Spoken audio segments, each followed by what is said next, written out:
Hi there and welcome to RedRisks. My name is Sunny Gopal. Now, this is a live event and of course things can and they do go wrong. Those gremlins are not too far away. So please bear with us if we do hit any sticky spots as we try and resolve them. And just to let you know that these shows run twice a week, Tuesdays and Thursdays. The Tuesday show is at 7 p.m. in the evening, UK time. The Thursday show is on at 3 p.m. in the afternoon, UK time. The Thursday shows have a campfire setting and it involves the stream team, which are a group of good friends and colleagues from across the world who are risk and safety practitioners. We open up the Pandora's box and discuss lots of interesting topics. And of course, if you missed the show, which is always possible, we have our own YouTube channel, which is just RedRisks. Subscribe to that and I can notify you through there. And also you can watch the past recordings with our guests and also with the stream team. Of course, with it being a live stream, it's a great opportunity to connect with like-minded individuals out there. We have a live chat feature, so you can always ask us tough questions and also put some of our guests on the spot. Let's get engaged. So, ready? Here we go. Well, hello everybody. How are you? Jeanette, hey, Jorge, how are you? Hello, everyone. Hi, thank you. Nice. Nice to see you all. We haven't really got together sort of on the show till today, but it's really, I hope you had a great sort of break and raring to go, as they say. So the show today. A little bit of a warm up, maybe a little bit of a joke. Well, you know, yeah. I feel a bit sort of fired up because I've been for a run, Charlie, in -2 or whatever it is out there. Yeah, So the show today is going to be an interesting one. We've got a few more colleagues hopefully going to be joining us, but really following on from a theme from last year where I posted a poll on LinkedIn and it was asking the question about what would you like to see on the show for 2021. What I'm going to do is I'm just going to flip a couple of slides up and I'm going to share and I'm going to come off again. We can start talking a bit. But what I've got here is, let me get this going now, is add to the stream. So this is a slideshow where I've literally taken a screenshot of what the poll result was from LinkedIn. And of course, it's not a surprise. Top of the league is health and well-being. So we thought we'd start the show off with talking about health and well-being and specifically related to what's on your mind. In other words, people are on live chat, people are watching it. What's on your mind for 2021? What did you do in 2020 that really helped you get through, let's just say, a very challenging year? And how could you share that with us through chat? And we're going to share our thoughts with you as well. And maybe somewhere online, some folks will pick up some bits and pieces that might help them as well. So take the slide pack off and we're going to come back to folks. So I'm going to start in the order on the screen, really, and go with firstly Jeanette. Malcolm says he can't come on. Have a great session, stream team. Thank you, Mal. We miss you. Hope everything's okay, and we'll catch up with you very soon.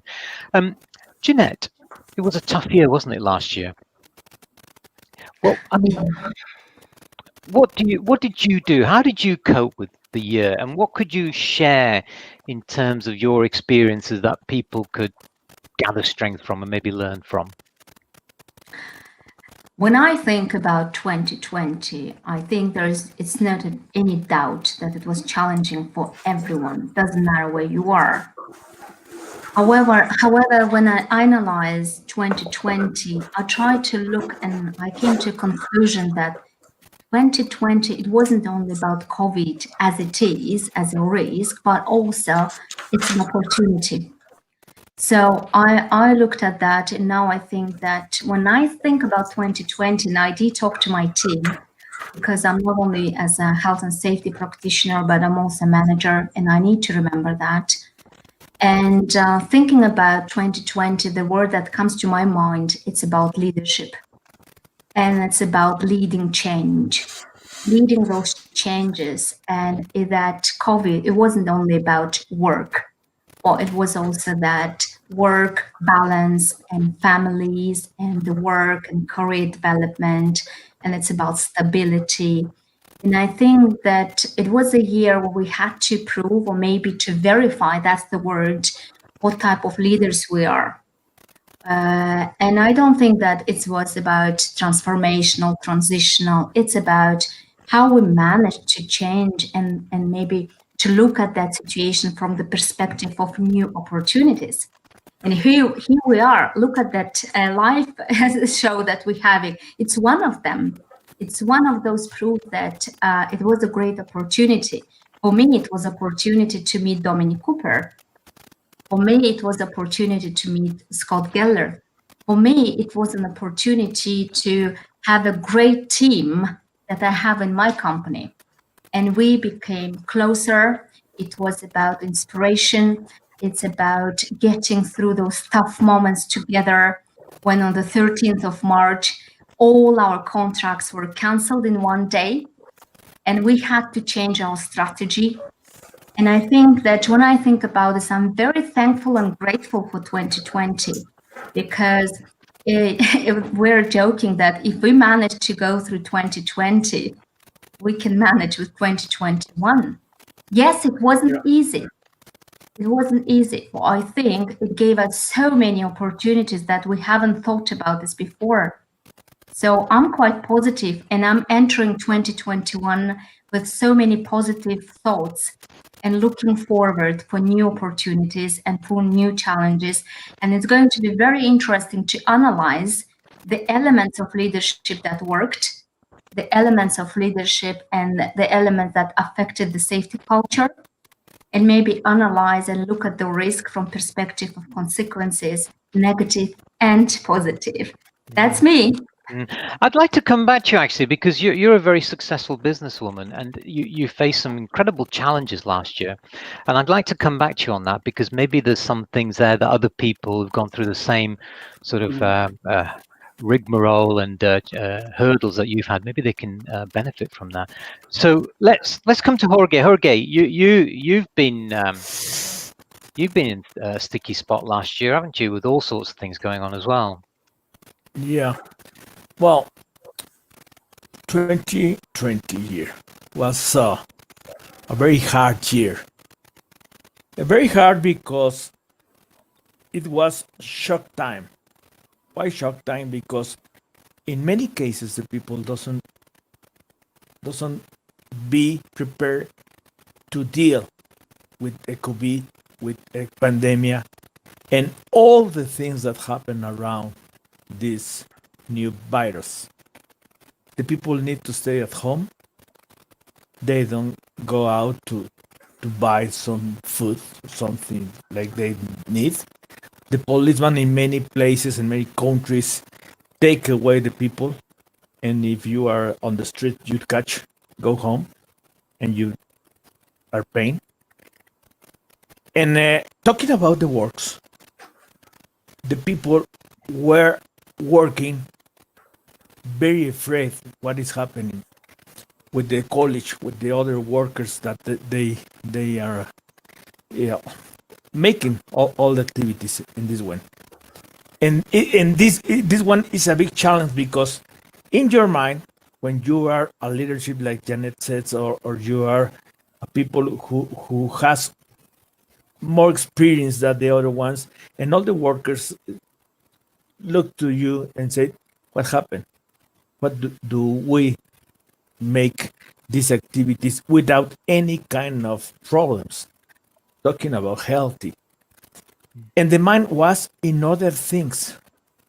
And I am very surprised that we don't have a lot of incidents and accidents there, as we know at this time. Maybe they happen and we don't have reports of that one. But I think that the people in this time, they were very, very carefully performing activities, taking another kind of mind that we never expect to have, because they need to deal with the concentration about the job that they are performing and looking what happening around them, because they don't know exactly if the people right next there, they are with virus on his body, or on the way that they are taking tools and something like this one, the virus was there And of course, this is looking about the performance of the jobs, but about contracts. Too many companies take away. Okay, wait. Let me see what is happening here. Please stop this contract. Stop that job. Please wait, because the people around the world, they don't know how to deal with this one, and this is something that was new for us. Now, after the 65 days dealing with the virus, it's a new year, but still the problem there, and the production and the activities need to be on their normal situation, as we know, and this is something that at this time I don't think that all the people knows exactly what to do to deal and to be on the normal condition. I think so. Well, we're going to come back to that, Jorge. So I'm going to put these in little sort of pockets. So Jeanette, from a business perspective, the challenges of leading a business and all the issues that go with that. And with you, Jorge, it's all about work coming to a standstill. Obviously, this is historical, what happened in 2020. We need to look at 2021 and how we can maybe add some positivity in there, if there is any way we can add some positivity. We've got a question coming from ConsultSafe. Now, if my memory is correct, is that Graham from ConsultSafe? Graham says, is there another view that with all that has gone on over the last year and the disappearance of the rat race, do we have a better understanding of our mental health? I'd like to come back to that as well. And I'm posting a lot and saying I'd like to come back to it, but I want to sort of just flow through this process. Coming to Charlie. Now, Charlie, you have an enormous task on your hand with, what is it, 5,000 people, 7,000 people? That's not strictly true anymore. Okay. We're right at the very, if you put the project into a sort of bell curve, right. We're at that bottom curve and coming out now. We're probably got another 3 to 4 months. There's a lot of snagging going on. There's a lot of pressure to get things complete. The bus operator wants to get moving. They want to get revenue generated and tickets sold and things like that. So there's a whole variety of things going on now, but we don't have that large amount of workforce anymore. However, it doesn't mean to say that the work is now, from me personally, it's a little bit tedious now. There's no high risk stuff anymore. It's a lot of snagging and finishing off and all that sort of stuff. The problem is that there are now, rather than 4 or 5 big work sites across the area, we've now got hundreds of small pieces of work going on all over the place and things like that. But another 3 to 4 months and we should be pretty much complete in total. Now, that doesn't mean to say that there'll be other stuff going on after that, but in general terms, the project will be complete and buses will be operational during Q2. But from me personally, 2020, primarily because of where I am and things like that, I haven't been able to get back to the UK for a variety of reasons. I was due to fly back to the UK tonight, but the British Airways cancelled their flights. There's the COVID lockdown in the UK is possibly going to run into March. The chances of me getting back to the UK now are before perhaps even April are pretty slight. So I haven't been back to the UK and seen my family since January the 4th last year. So it's been difficult for them. It's been difficult for me. However, I think that my experiences over the last 30, 40 years or whatever have built up and built up and built up, which has allowed me to be what I consider to be successful within this unprecedented time, if you want to call it that. The same with my family. My long-term partner, Karen, she always says that I always say that she's quite stoic and things like that. She's handled it marvelously as well. Likewise with my kids, they've been fantastic as well. But one of the things that's kind of put things into some sort of perspective for me is that I mentioned this briefly to you yesterday about what are we doing to enable us to maintain clear mental faculty and make sure that we're going ahead when everything all around is becoming chaotic. I can't remember the name of that Rudyard Kipling poem. Is it F, what it talks about when everything else is going on around you and all that sort of stuff. So one of the things that I've been doing is I've been committing to reading. and it's like the last day at school. I brought in some things to talk about.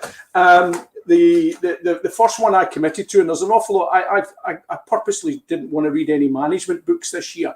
I've done a lot of courses, and I'm coursed out with it and things like that. And I went, no, if I'm doing courses on management, leadership, and everything else like that, I'm not going to read on it as well. So the first thing I did was I wanted to read Herman Melville, Moby Dick, The Great White Whale. And I completed that earlier on last year. One of the interesting things about that is that there's leadership lessons in there, Janet. Captain Ahab is your typical transactional leader. Nailed a doubloon to the mast and said, if any of you can help me raise the whale, I'll give you that doubloon. So there are leadership and management lessons to be found in the most strangest of places. I also read The Conquest of Happiness from Bertrand Russell. Yeah, and that's, although it's from the 1930s, it's chock full of 1930s anachronisms. An awful lot of it, 60 to 80% of it, is actually still true to this day. He was a fantastic mathematician as much as a philosopher. Marcus Aurelius is one of my favourites about Stoicism. I've got it all chalked out there. What else did I read? Irving Stone, Agony and Ecstasy, about Michelangelo. The film is just as good as the book, and it's a lesson learned that genius and madness is very, very. There's a very, very thin line between genius and madness. Michelangelo nearly killed himself aiming for perfection. And again, this aspect of learning from these and putting this into organizational business lives, perfectionism doesn't exist. Perfectionism is really just in the eye of the beholder. And if you push yourself too far, you're going to end up making yourself ill. And the only person that's going to benefit from it is the people who are seeing your work. However, I've started the Gulag Archipelago. I started that a couple of months ago, so that's a chunk of a book I need to go through. However, the most interesting book that I read last year was Viktor Frankl, Man's Search for Meaning. Now, and this does have links into health, well-being, organizational, human resources, dealing with yourself as much as anything else, because there's 5 key things that come from this book, and one of these things actually tie into what Janet was saying. So number 1 with this, we always retain the ability to choose our attitude. So how do we respond? How is our attitude to respond to COVID? Do we shrink, or do we go, no, come on, let's go for it? There will always be suffering, but it's how we react to that suffering that counts. We also shouldn't underestimate the power of purpose. And the true test of our character is revealed in how we act. And finally, human kindness can be found in the most surprising of places. And I found it here with the Stream team. So, the other thing with this is that it's tied me into a thing called logotherapy. And I'm considering doing a diploma in logotherapy this year. So if I start it, I'll come back to you later on and let you know how I'm getting on. I would really, if anyone's interested, because as far as I'm concerned, if Viktor Frankl can survive the Holocaust, then I can survive COVID and being stuck in Saudi Arabia. I'm healthy, I'm wealthy. I may not be wise, but I'm certainly healthy and wealthy. And I may not be wise. I may not be wealthy either. It actually depends who spends my money. But I retain a positive but realistic outlook on life. And as far as I'm concerned, bring it on. This is only going to make me stronger and better. What's happened last year? I really like your positivity, Charlie, in the sense that you found solace and comfort in reading books, engaging the brain, keeping very creative. Yeah, you are in a pretty isolated environment in the sense that you're away from your family, living in a tin can almost, and I applaud you in the sense that it is, and it's been over a year now that you haven't seen your family, isn't it? So that's pretty tough going. Quite good resilience there. Yeah. Jorge, you dropped out, but basically we know that Charlie has got a library now, okay, and he's going to start opening up membership. I can see it. Yeah, And Graham actually says, great positive attitude, Charlie. Absolutely. I mean, we all actually draw from your positivity, Charlie, whenever you're on. And I hate to say it, it's almost vampirical the way we suck your energy sometime into these. Don't get me wrong. I've had my downs and oh, we all do. I mean, we all do. Yeah, but any crying I do is on my own in my own time. So. Well, look, I mean, there is a danger with these things when you talk about health and well-being and my advice and what am I going to do, that you could always go down the dark avenues and moan and groan and so on. But I think what you're saying is that SH1T happens, you know, and we have to come back and we have to be very resilient about it. So going through the rigmaroles now, Charlie, you found comfort in reading books, keeping yourself positively engaged. And I think that is really probably more or less half of 2021. You have to keep yourself engaged. Jeanette, different set of challenges for you. And I said we'll come back to you. But before we do that, let's just take a couple of things. Tanner says he can't be on the show. He's on our stream team. He says he's waiting in line for a COVID test. We'd love to hear how that goes, Tanner. Hi, Tanner. Hi, Tanner. Now, Graham's question, do we have a better understanding of mental health? I'd say, from my perspective, I'd say yes. Okay. Is it where it should be? I don't know. But I think it's really started the process. You could think of it almost like a catalyst in terms of allowing us to start thinking about mental health a lot more. I know from my perspective, I am a little bit more aware of other people's challenges that they have right now, whether they're furloughed or feeling unloved or lost a family member, whatever it is. I'm a little bit more conscious of that. So when I engage brain to mouth, I always actually put a little hurdle in there saying, be cautious, be mindful of what situation that they're in, because you don't want to be saying something that's going to add, you know, another bit of burden to them. Sure. What do you think? I mean, coming back to you, Jeanette, what do you think? Do we have a better understanding of mental health? Do you do in your business, for example?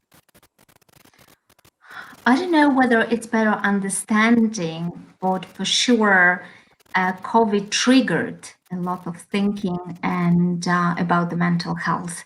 And mental health, looking even at the curriculum, looking at the NIBOSH books, for example, I think it's been extended, and there is a fine line now, mental health, from the occupational perspective, but also within COVID demonstrated how much it's connected or interrelated to the work-life balance, because being locked down at homes, working together, spending more time with our beloved ones, having children at home, and also on top of that, fear of losing your job, potentially your business, contracts, traveling, restricted traveling, not seeing your families like Charlie. So I don't know if we need to.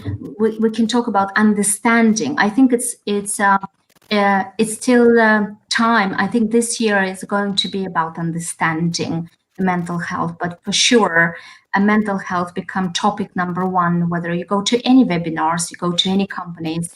First topic. Sometimes we don't call it mental health. Do you agree with me? Sometimes it's something that we think about completely different topics, but somehow it's related to mental health. Talking about KPIs, we start relate them to the mental health. From one side, you will think how it's related to mental health, but again, looking now at I work with the companies, they talk now about the new KPIs for the 2021. They started thinking about mental health KPIs. It never was before. So that's. I mean, you've got a medical background. It'd be interesting to see what people's views are out there on chat and generally. When you talk about KPIs, leading and lagging indicators, I'd be interested to see what you would suggest, what would be considered as leading indicators and lagging indicators. I suspect we're all into lagging indicators, aren't we, for mental health?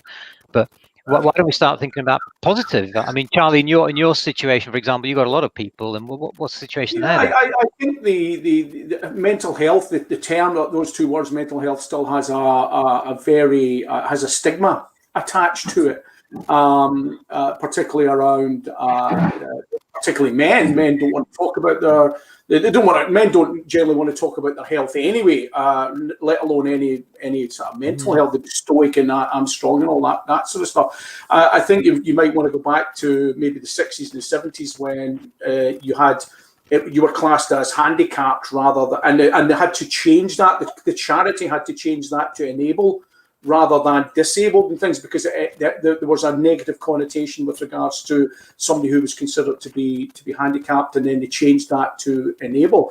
And I think that we're in that position at the moment where mental health still has a stigma attached to it, and although it might be a change of words, I'm not sure if that may help holistically, but I think that the stigma of it is still there, and that stigma has to be challenged. Particularly Charlie, tell me please, from your perspective, I'm very much interested. Don't you think that when we talk about mental health now, we came to the point where we don't know who is dealing with mental health in our workplace? Because at the end of the day, they started coming to the occupational health and safety practitioners, and we became the ones who had to answer the questions and maybe dealing with their, change management or whatever, any other standards. And this is another question, mental health. Who is dealing with mental health now? It comes to workplace. Yeah, I think you're right, but I also think there's a fact that there's so many things lumped in with mental health. I'm feeling down. Okay, well, I'll go for a jog and I'm okay. I know that will set the endorphins going and the cortisol and everything else starts running. But I think there's this aspect that mental health, an awful lot of things that are just generally part of your natural reaction to challenges and suffering is triggering other sorts of things. I think we have to be quite clear what, and I'm not specifically clear on what mental health actually means. Nobody's really said, well, mental health is. I think understanding is still in front of us because there are so many questions, so many questions to be answered. I'm a medical doctor, I'm a surgeon. Sure. And if they ask mental health, there's so many things. It's post-traumatic disorders, it's anxiety, it's depression, it's about loneliness, it's about emotional part, behavioral part, and all of that. So many questions that will come as a burden, and we'll have to deal with that. And I think 2021 is going to answer all those questions, or we try to answer all those questions.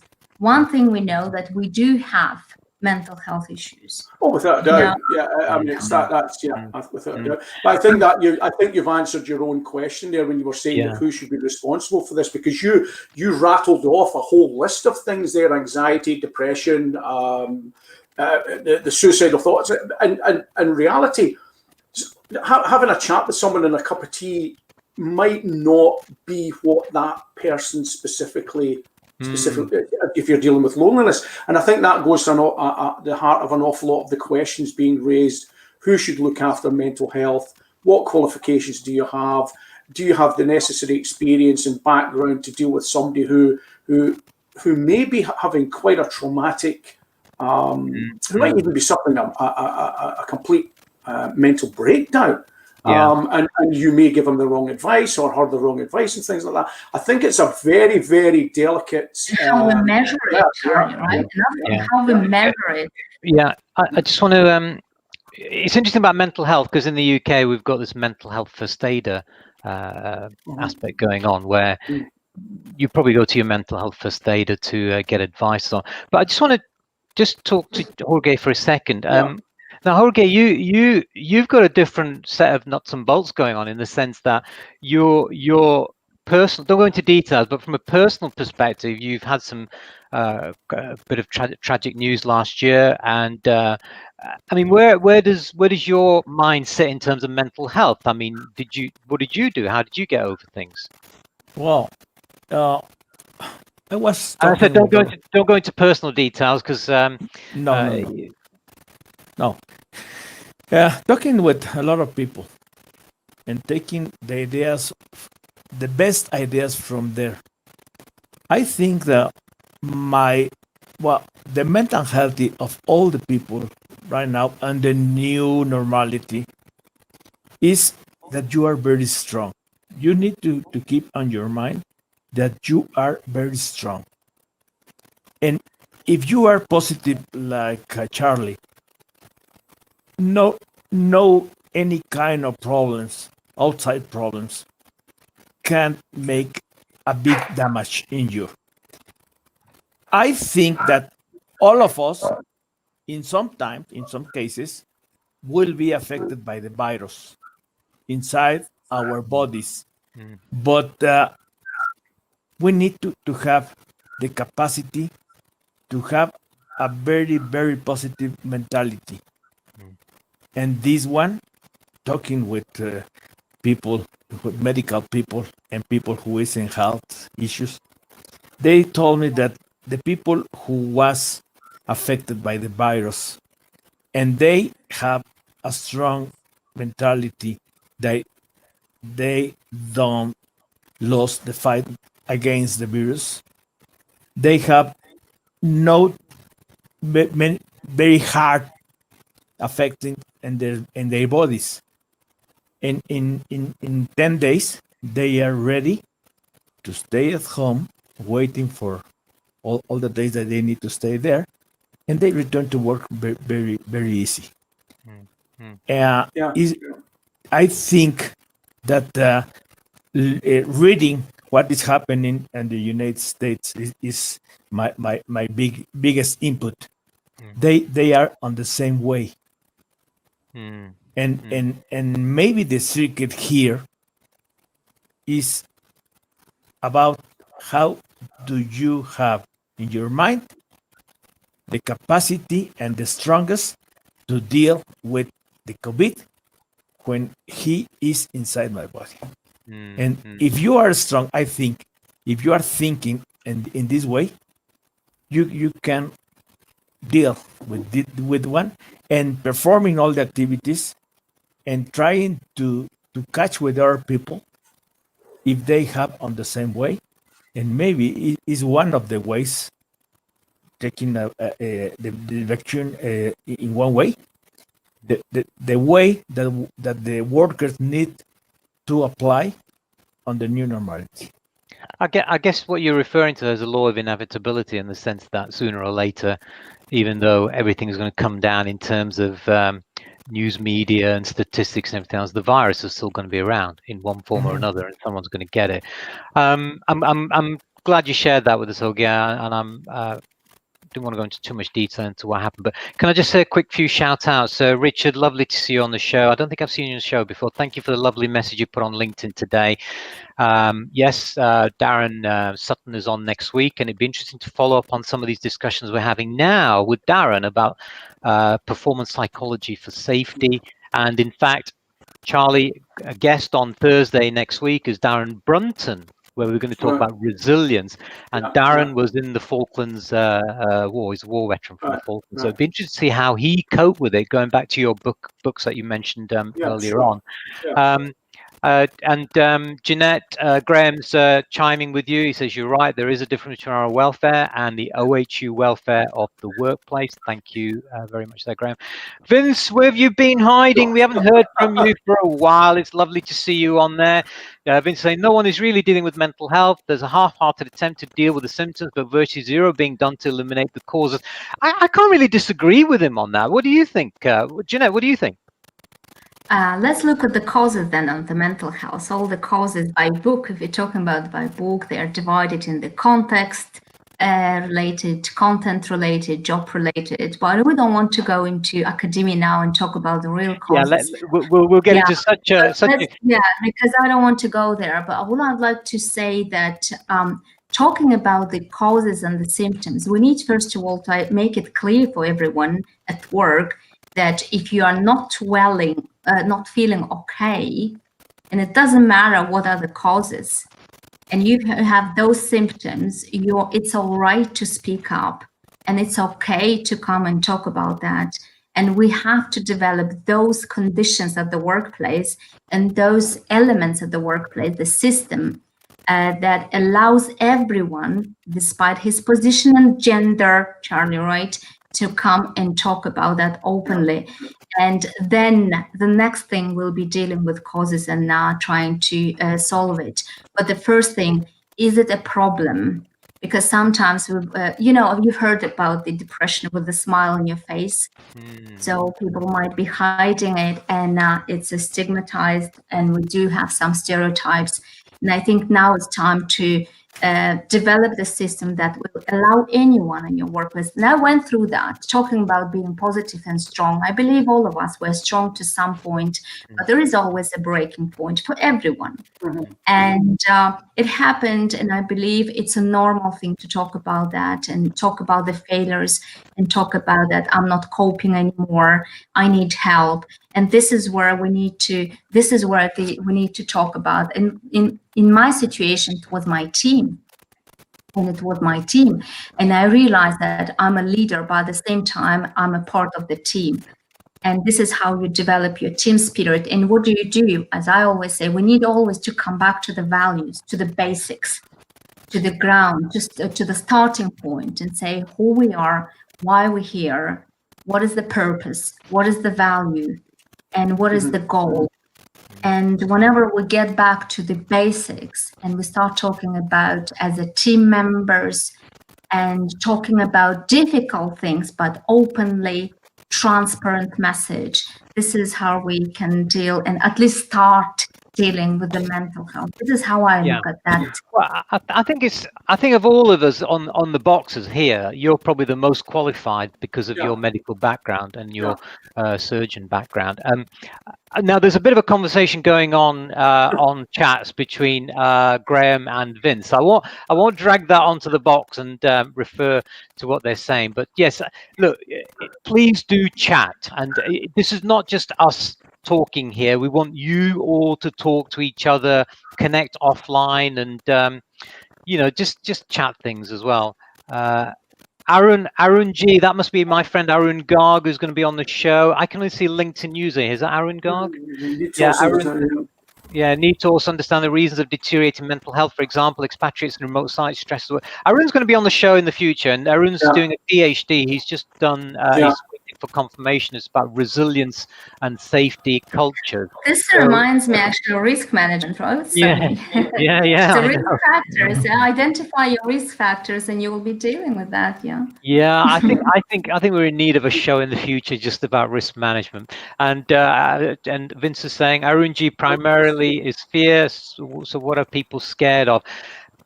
I love these conversations. Keep them coming, okay? If you don't ask, you don't chat, what's the point of having these live events, right?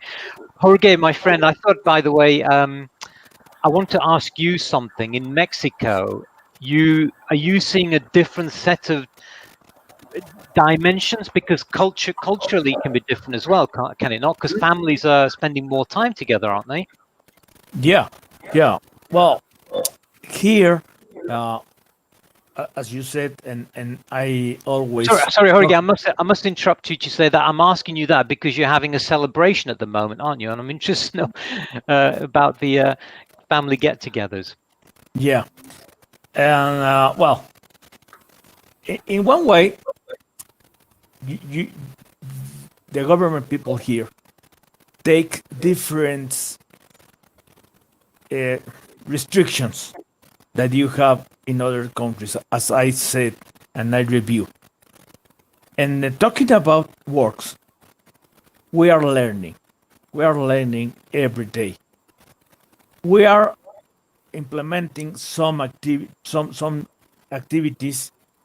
trying to avoid any distraction of our workers, making a big first meetings before that day performing activities.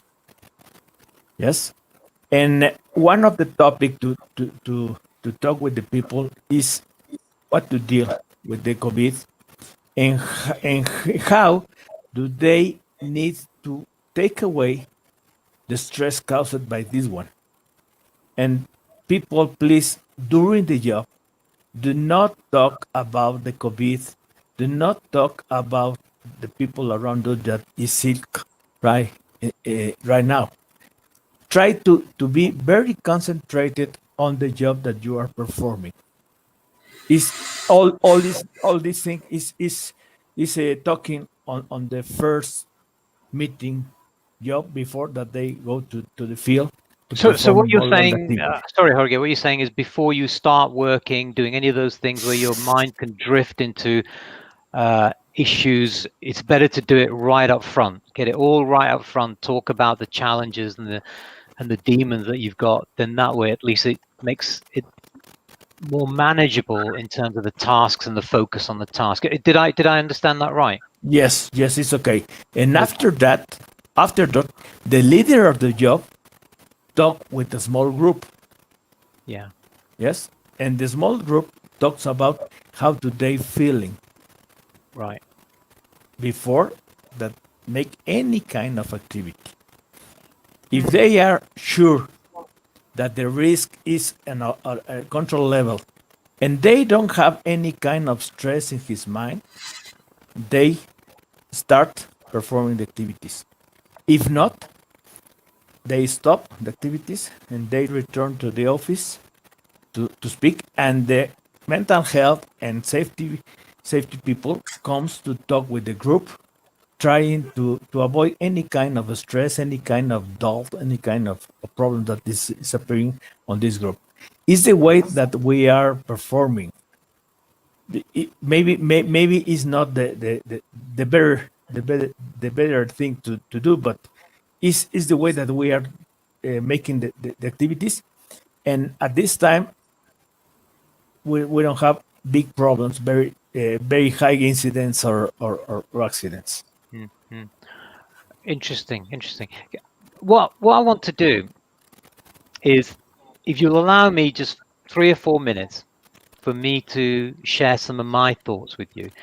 I was running today and I was thinking about how I can put this across in a way which doesn't sound cheesy, corny, or any of those things. I mean, Charlie talked about management books, and I'm one of the biggest skeptics when it comes to these acronyms and management speak and all those things, you know. So I'm going to try and share something with you and the folks on live chat, and maybe share with you how I came to an epiphany, if you like, at the end of 2020, which has allowed me to understand things a bit better. Now, as you know, I've been doing these digital things a little bit before you came, and when you came, it helped me even more because for many months I was in the wilderness. I was lost. I didn't really know why I was doing it. I knew I had to do it. And in some ways, I thought it had to be done because it helped me not only make myself creative, because I think it's important to do creative things. Otherwise, you start to stagnate Yeah. and you start to fester. So the Yeah. first thing is to do things that are creative, even if it's like doing a puzzle or learning a new language or learning to ride a bike. You know, do something that's creative, so you don't hurt yourself in the process as well. Yeah. So last year, let me just share a couple of slides and then talk this through with me. Do bear with me as I go through this very quickly. So my journey last year was very interesting for me. So imagine I'm bobbing along in the ocean and Captain Ahab's steering the ship or whatever, and and suddenly I'm saying to myself, why am I doing this? What is the purpose of doing this? You know, I don't think it was a midlife crisis. It was just one of those things. These things take a lot of time to put together, and I couldn't really understand it. All I knew was that I wanted to do it. And at the end of last year, around November time, it suddenly dawned on me when someone said to me, "Oh, you might be doing Ikigai." And I thought, what the hell is Ikigai, right? Is it some fellow who works in a chip shop or something? I don't know. So I started to look into Ikigai. And the reason I'm sharing this with you is those of you out there who want to try and find a bit more focus, this might help, because I will guarantee you I'm one of the biggest skeptics you can find, but it helped me tune my antenna a little bit better. So Ikigai is literally a Japanese concept meaning a reason for being. It's your mojo. It was what makes you get up out of bed in the morning, jumping out of bed, you know, wanting to bash the hell out of the day and can't wait for the next day. I didn't realize I was actually doing Ikigai. till I started to understand it and read it, much to the point where I bought my son the book, and he is now a convert, and the whole family is now converted to Ikigai to a large extent. Ikigai is really very simple. And if in 2021, all I can share with you is if you get into a point where you want to focus on something, find something that you love doing, and it's something that the world needs. It might be something that you get paid for, and it's something that you're good at. The Venn diagram that's put here is not really an Ikigai Venn diagram. It was designed by someone to explain it. I'm not going to talk too much about Ikigai because I might bore you to tears, and it's not something that you might be interested in. But I would suggest that you look it up, figure out what is your Ikigai for 2021. What is it that you love doing? You know, what do you think the world needs? It might be helping someone in terms of mental health issues, or in terms of giving them support through business in any way. You might not get paid for it, but if that's your motivator, then think about why you're doing it. What's the reason? And it has to be obviously something that you're good at, because you're going to share the positivity with folks. For me, my Ikigai is doing the shows. I love doing them, right? I love doing them because I love interacting. I love talking to the stream team. I like to see the chats on the box here, and I think it's something that the world needs right now, because there's too much negativity. If we can generate some positivity with these sessions, brilliant, right? Do I get paid for it? I don't get paid for it. I actually pay for it. I fund everything myself. Maybe somewhere down the road, I might pick up a client, for my consultancy firm. But it's not been the biggest driver for me. And if I actually start thinking like that, I think I'd get frustrated. It won't be my Ikigai anymore. I'll have to find something else to do. So am I good at it? Well, I can't really be the judge of that. I think I'm doing okay. I think people keep giving me feedback and positive comments. Vince, Graham, Richard, all you guys on the show giving me this feedback is encouraging and motivating. So I talked about Ikigai a lot last year with the stream team. And in terms of yourselves, I know that Jorge, you the other day we were having a conversation. You held up your phone saying, "I'm looking at Ikigai." Right? Yeah. And I know, Jeanette, you were copying the name. How do you spell Ikigai? Have you? What do you think? I found some sanity in it. Do you think there is something that people can get from that?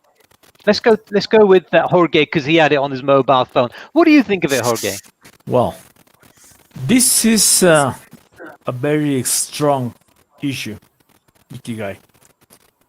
Myself think that is something that we need to learn, because the diagram and all the things that are inside this diagram is how do you feel after some years that you are finished your school time and you are making jobs and are worker.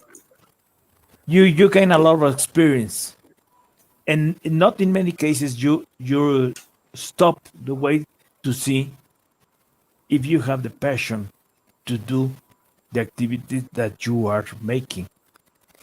And if you make a stop and review that one, you can find that you have a lot of abilities to do the things that make that you feel better, that you have passion for that one. And if it's not just in direct handle of you, you can look the way to reach this goal, because it will be very strongly in your life, and it will be a big motivation to do the activities that make passion for you. Is my opinion. Yeah, I agree with that. Coming to Jeanette, I mean, you made notes on it the other day. What do you think of Ikigai? Do you think it's something that can help people in 2021? I've never heard about Ikigai, I'm being honest with you, but it does make sense.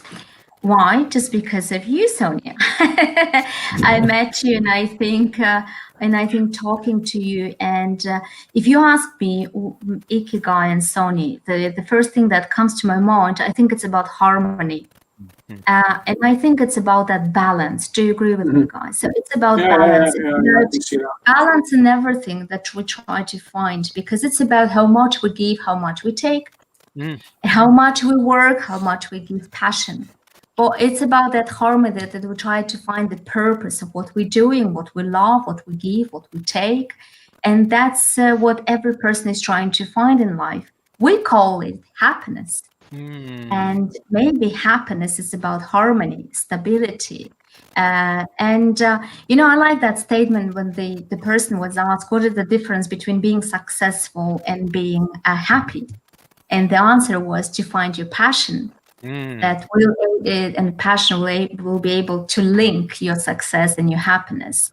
Sonia, I didn't know that it's called Ikigai. I'm so excited. Forward to read this book, and I think knowing you, meeting you, for me, the greatest evidence that it does work, because it's about balance and trying to search, isn't it? Life is about searching, exploring, and trying to find that balance. Charlie mentioned about Michelangelo, that when it's too much of one thing, passion or genius, there is no harmony. Yeah, and Sonia, I would like to use this opportunity and say that I really admire what you do. I'm really happy to be part of this team, and because what you do is about sharing. Well, it's not only sharing and giving, but it's about that balance. Oh, thank you. I mean, you such thoughtful words, and thank you very much for that. I mean it. I'm only part of it. You know, I mean, I'm going to get all gushed over now, but I'm just going to say that I'm just a part of it, and you guys are helping me a lot. Now, Charlie, unfortunately, I'm going to add another one to your book list now. All right? Yeah, I've written it. Unless you've already read it, mate. Okay. From my perspective, whatever what they say, whatever floats your boat, whatever gets you through the day.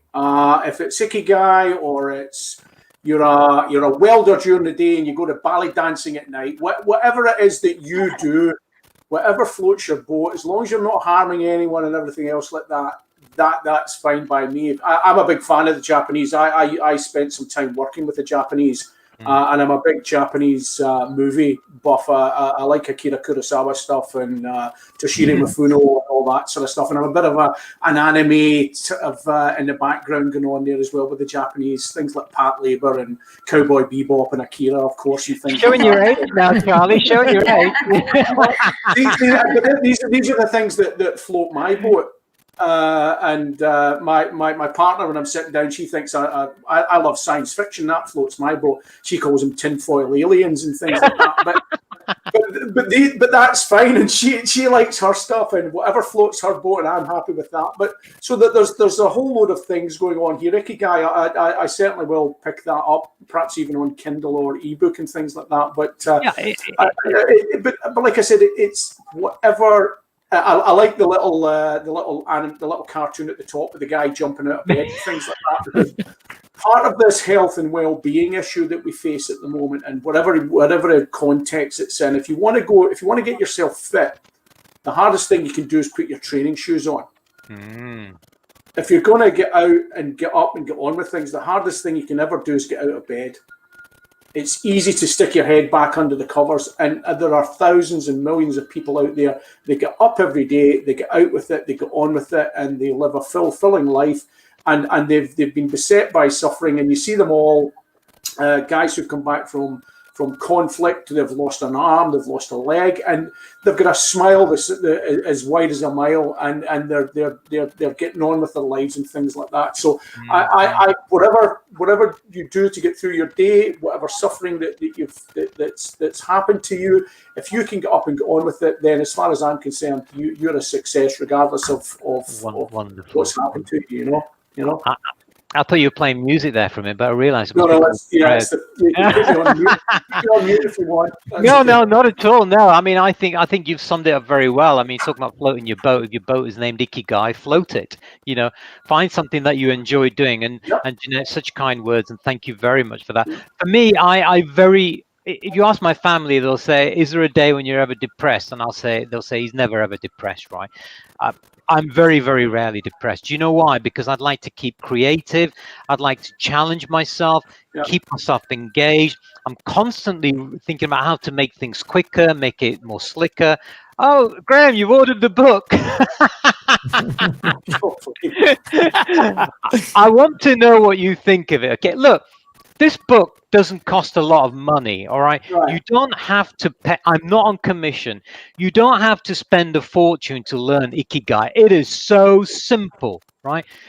Find something you love, do it, share it with the world, and you'll get a balanced, as Jeanette says, a balanced approach. Yeah. I'm in contact with a guy called Akira Hasegawa. I think he's a professor in Japan who is an Ikigai world authority.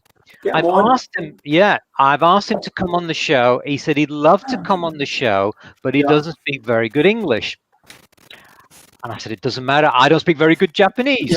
Yeah. We'll get come on the show. All right. We'll do something. So I'm trying to convince him to come on the show and see what he does. But folks, one takeaway from this, if there's anything, and we're going to go around the boxes here. It's like Celebrity Squares, right? Jeanette, businesswoman, lots of things going on, people employed, positivity, positive.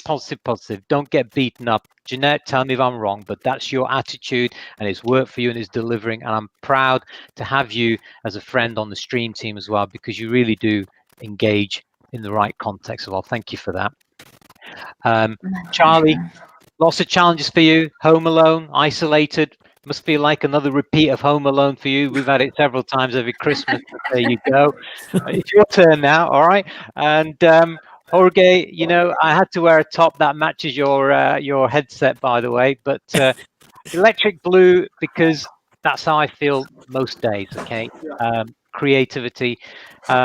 We're hitting 57 minutes now. I just want to cover some of the questions that are coming in. So Arun and Vince are picking up on chats. Guys, it's great to see you having a bit of a bromance here. Please carry on with it. Connect. Okay, chat.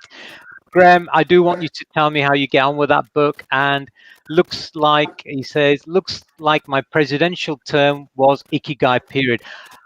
Do you know what? It probably was, okay? And it might be some, but you got to ask yourself, Graham, why was it your presidential period? It was because you were connecting, sharing, and learning, which is what the strapline is for us as well, what we do.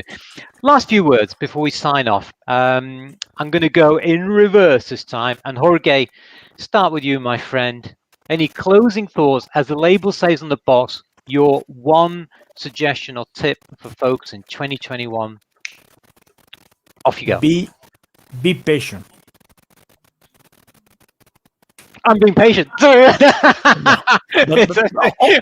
all the people who is looking these shows and the other shows, just be patient with all the activities that you are making. Feel the passion. Yeah. And the happiness will be directly. Fantastic. Be patient. I like that one. Charlie? Get up, get out, get on with it. You've only one life. Can you see that? I can see that. Get up, get out, get on. You know, every time you flick something up, I have to do something in return. Okay. I learned that from you. He's nowhere near as good as you. But okay, look, support, subscribe, and share. Get up, get out, get on with it. Charlie, you had that on your LinkedIn header, and you never strayed away from that, and it's very humbling. And I'm glad you shared that. Jeanette, closing thoughts. And my words will be: you are not alone. Yeah. Okay. You are not alone. So it doesn't matter. Not every day, every time you are strong, and it's okay. It's okay not to be strong, but you are not alone. Just speak up, and there is always help just around the corner. Yeah. That's wonderful. Look, I mean, we're all human beings. We all have baggage that we have to carry. At the end of the day, luggage of life. Yeah. Oh yes, resilience is very important. We're going to have some fantastic guests in the show in the future. Let's learn from each other and help each other along as well. My closing thoughts and words: find your Ikigai. That's it. I will say adios for the moment. We've actually hit 1 hour. Thank you so much, Good. Jeanette, Charlie, Jorge, for joining us today. We're sorry that the other stream team members couldn't join us, but you can understand circumstances are such. Graham, Vince, Arun, all the folks on chat, wherever you are, thank you for joining Get us. Vince on. Get Vince, Vince you on. need to come on the show. Yeah, You know, yeah, you must be getting fingeritis by now. You need to come on the show and just chat with us, you know, yeah. unless we scare you and you don't want to see us face to face, you know. All right. Take it easy. I love you all and catch up with you all soon, okay? See you I'll say later. adios for now. Bye for now. Bye-bye. Bye-bye, everyone. Bye-bye.